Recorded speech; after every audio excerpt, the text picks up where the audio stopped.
ठोपे ठोपे ठोपे के ठोपे ठोपे ठोपे ठोपे ठोपे के ठोपे ठोपे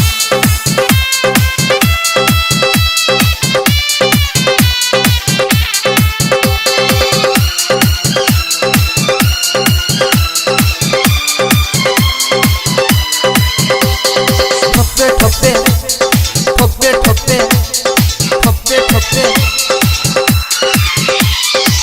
तोहर जवानी देख के हमर जी से पैन गिरे ठोपे ठोपे ठोपे गे ठोपे ठोपे ठोपे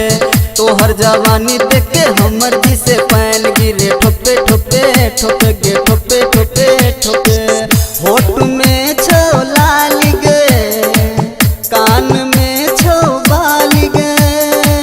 निकले छी रोड में तो छोरा सब चुमल सटे सटे सटे गे सटे सटे सटे सटे सटे सटे गे सटे सटे सटे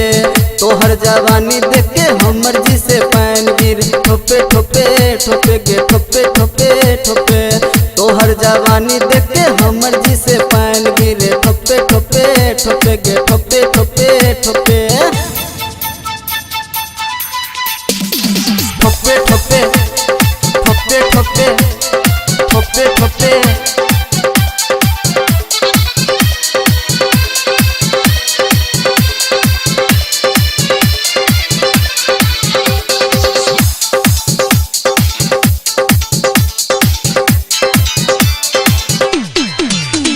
तूफान में हमरा बोला कर चले छे तू मुस्का कर देखबे छी गोर देहिया चोली के उठा कर तू प्यार में हमरा बोला कर चले छे तू मुस्का कर देखबे छी गोर देहिया चोली के उठा कर पातर तोहर कमरिया गे चले छे तू के डगरिया गे देख के सब तोरा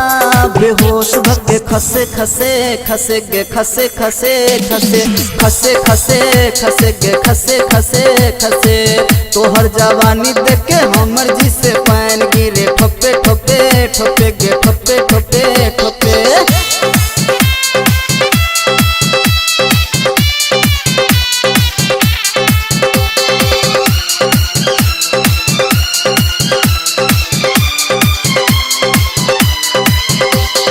ठोपे ठोपे ठोपे